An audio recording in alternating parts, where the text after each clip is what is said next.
জীবনে সময় থাকতে বুঝিনি, তাই আপনজনেরা এমনভাবে ঠকিয়েছে যেটা কখনো ভোলা যাবে না। তো যাই হোক, ভিডিওর শুরুতে যে কথাটা বললাম, আসলে অনেক সময় আমরা জীবনে অনেক বড় বড় ভুল করে থাকি বা বড় বড় আঘাত পেয়ে থাকি, তা কিন্তু একদম কাছের লোকের কাছ থেকে, আপনজনদের কাছ থেকেই। আসসালামু আলাইকুম। তো সবাই কী অবস্থা, কেমন আছেন সবাই? আশা করি সবাই অনেক ভালো আছেন। তো প্রতিদিনকার মতো আরেকটি নতুন ভিডিও নিয়ে আপনাদের সামনে হাজির হয়ে গেলাম রুমানা ব্লগ থেকে। আমি রুমানা। তো প্রতিদিন সকালেই কিন্তু আসলে বেশিরভাগই আমাদের রুটি খাওয়া হয়। তো আজকে আমার ইচ্ছে করলো যে একটু ভর্তা ভাত খাবো। বিশেষ করে আলুর ভর্তাটা কাঁচামরিচ দিয়ে বানালে আমার কাছে ভীষণ ভালো লাগে। আর এদিকে হচ্ছে একটু ডিম ভাজি করেছি। আর সকালবেলায় হচ্ছে ছেলে খুব মুড অফ, মানে একদম খেতে চায় না। আর মনে করেন খাবার দাবার নিয়ে এত ঝামেলা করে যে নিজেও খাবে না, আবার হাত দিয়ে খাইয়ে দিতে চাইলে তাও খাবে না। তো সকালবেলা কিন্তু গরম ভাতের সাথে আলুর ভর্তা ভীষণ ভালো লাগে।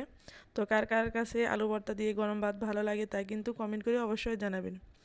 আর আপনি যদি আমার চ্যানেলে নতুন হয়ে থাকেন তাহলে অবশ্যই আমার চ্যানেলটাকে সাবস্ক্রাইব করে রাখবেন। আর যারা অলরেডি সাবস্ক্রাইব করে দিয়েছেন তাদেরকে অসংখ্য ধন্যবাদ।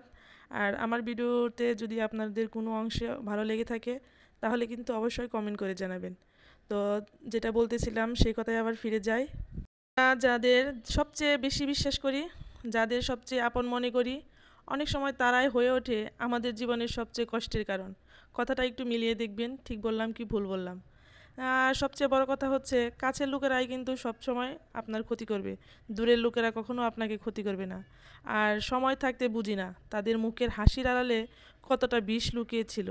হয়তো ভেবেছিলাম তারা আপন, তারাই জীবনের সব কিছু। আসলে তারা ছিল সুযোগ সন্ধানী। আর যখন বুঝেছি তখন অনেক দেরি হয়ে গেছে। তখন তারাই আমাদের ভিতরে ভিতরে ভেঙে দিয়েছে, ধীরে ধীরে জ্বালিয়ে দিয়েছে বিশ্বাস, ভালোবাসা আর নির্ভরতার সবটুকু ভিত্তি।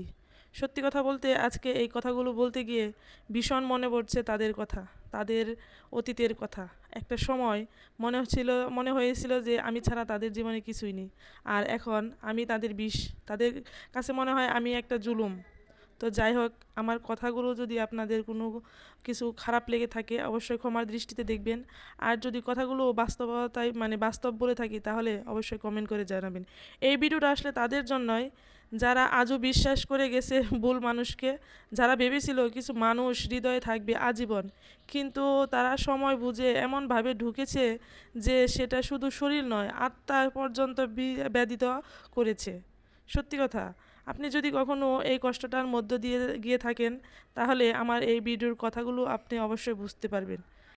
বড় কথা হচ্ছে, টাকা পয়সার জন্য যারা নিজের লোকেদেরকেও ঠকাতে পারে, তাদের জন্য সম্পর্ক, আত্মীয়তা, ভালোবাসা সবই কিন্তু সুযোগ। আমরা ভাবি নিজের মানুষেরাই মানেই নির্ভরতা। যারা রক্তের সম্পর্ক, শৈশবের বন্ধু কিংবা বছরের পর বছর পাশে ছিল, একদিন দেখা যায় টাকা পয়সার জন্য, একটু স্বার্থের জন্য তারাই সবচেয়ে বেশি বিশ্বাসঘাতকতা হয়ে উঠেছে। সত্যি এই ভিডিওটা সেই সব ভাঙা হৃদয়ের জন্য যারা নিজের লোকের হাতে ধোঁকা খেয়েছে। তারাই বুঝবেন আমার এই কথাগুলো। যাদের সঙ্গে সত্যি কথা একসাথে হাঁটার কথা ছিল, তারাই কিন্তু পেছন থেকে ছুরিটা মেরেছে শুধুমাত্র টাকার জন্য। জীবন শেখায় মানুষ বদলায় না, টাকা তাদের আসল মুখ দেখিয়ে দেয়। ঠিক আছে? আপনি যদি কখনো এমন কাউকে বিশ্বাস করে থাকেন যিনি পরের স্বার্থের বেইমানি করেছে, তাহলে এই ভিডিওটা আপনার গল্প, আপনার কষ্ট, আপনার বাস্তবতা। সত্যি কথা, আপনি কি কখনো নিজের লোকের হাতে টাকার জন্য বিশ্বাসঘাতকতার শিকার হয়েছেন? তবে বুঝতে পারবেন আমার এই কথাগুলোর মূল্য। আর যদি কখনো এমন পরিস্থিতিতে আপনি না পড়েন তাহলে কখনোই আমার এই কথাগুলো বুঝতে পারবেন না। তো যাই হোক, সত্যি কথা বলতে অনেক কথাই শেয়ার করে ফেলেছি, অনেক কিছু বলে ফেলেছি। আর এই কথাগুলো আমি জানি অনেকের সাথে হয়তো মিলে যাবে। শুধু আমার সাথে যে আসলে এমনটা ঘটে বিষয়টা কিন্তু এমন না। আমি জানি অনেকের সাথে এমনটা ঘটে। রক্তের সম্পর্ক বলেন বা আত্মীয়তার সম্পর্ক বলেন, শুধু এই টাকার জন্যই কিন্তু সমস্ত সব কিছু সম্পর্কটা নষ্ট হয়ে যায়। আমি তো বারবারই বলি, টাকাই কিন্তু সম্পর্ক ভালো করে, আবার টাকাই সম্পর্ক নষ্ট করে। তো আজকে হচ্ছে শুক্রবার, এটা ছিল কালকের ভিডিও। আমি হচ্ছে গরুর মাংস রান্না করতেছি আর এদিকে হচ্ছে পোলাও রান্না করতেছি। আর গরুর মাংসটা আসলে খুব কম ছিল, ওইখানে কলিজাটাই বেশি ছিল। আর এদিকে হচ্ছে পোলাও রান্না করতেছি, হালকা একটু আদা জিরে দিয়ে দিলাম।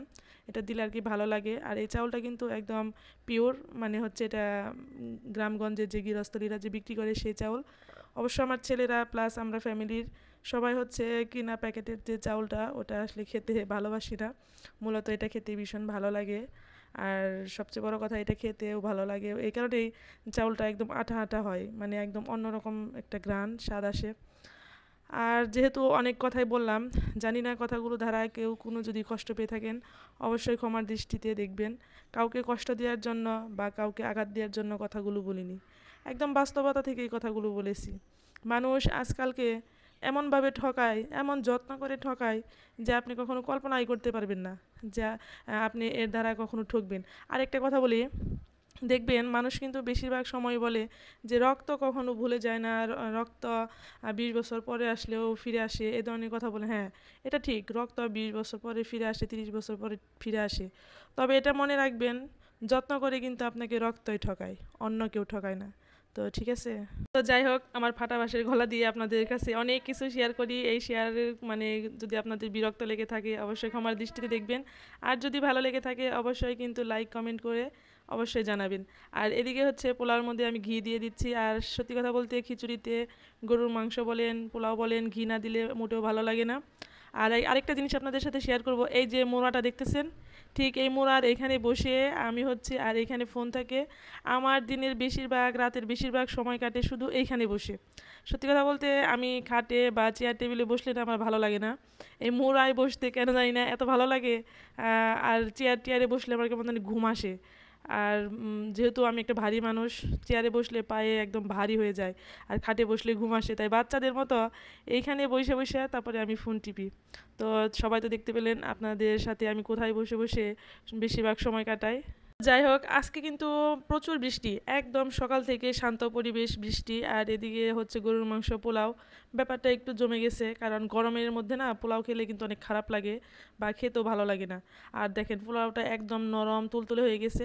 আমি কিন্তু বেশ কিছুক্ষণ এটা ঢেকে রেখে দিয়েছিলাম এভাবেই। আর আমাদের হচ্ছে ঝরঝরা খেতে পছন্দ করে না, একটু নরম না কিন্তু একটার সাথে আরেকটা লাগবে না, এটা ঠিক আছে, একটু তুলতুলে ভাব এরকম হলে সবাই ভীষণ পছন্দ করে। আর এদিকে হচ্ছে সবাই তো নামাজ পড়ে চলে আসছে, আর সবাইকে এখন খেতে দিব বললে ভুল হবে। এদিকে হয়েছে বৃষ্টিও নেমে গেছে, আর বড় ছেলে বৃষ্টিতে আটকা পড়ে গিয়েছে। এর জন্য ওর জন্য অপেক্ষা করতে করতে এদিকে ওদের খিদা লেগে গেছে। আর বাপ ছেলেকে খেতে দিলাম, আর আমি আর আমার বড় ছেলে থেকে গেলাম যে ও আসলে তারপরেই খাবো। তো যাই হোক, আসলে সপ্তাহে একদিন সবাই মিলে খাওয়া দাওয়া করলে কিন্তু ভীষণ ভালো লাগে। আর পরিবারের সবাই একত্র বসে খাওয়া দাওয়া করলে না পরিবারের সাথে সম্পর্কটা একটু মধুর হয়। তাই আমি বেশিরভাগ সময় চেষ্টা করি যে সবাই মিলে একত্র খাওয়ার জন্য। অবশ্য এরাও আমার জন্য অপেক্ষা করে, যদি আমার একটু দেরি হয়ে যায় তারপরে সুন্দর খাবার দাবার রেডি করে সবাই মাশাআল্লাহ বসেই থাকে যে আমি আসলে তারপরেই খাবো। তো যাই হোক, আজকেও চেয়েছিলাম সেরকম, তো হলো না বৃষ্টির জন্য, যেহেতু আটকে পড়ে গেল। আর এদিকে হচ্ছে বাপ ছেলের খিদা লেগে গেছে, এর জন্য ওরা বসে পড়ে গেছে, আর আমি পরে খেয়ে নিয়েছি। তো যাই হোক, আজকে আমার এই ভিডিওটা যারা কিনা ধৈর্য ধরে সম্পূর্ণ ভিডিও দেখেছেন তাদেরকে অসংখ্য ধন্যবাদ। আর যদি আপনি আমার চ্যানেলে নতুন হয়ে থাকেন তাহলে অবশ্যই আমার চ্যানেলটাকে সাবস্ক্রাইব করে দিবেন, আর আপনার সুন্দর মতামত কিন্তু অবশ্যই রেখে যাবেন। সবার জন্য রইল দোয়া ও ভালোবাসা, সবাই ভালো থাকবেন আর আমার জন্য দোয়া করবেন। সবাইকে জানাই আসসালামু আলাইকুম, আল্লাহ হাফেজ।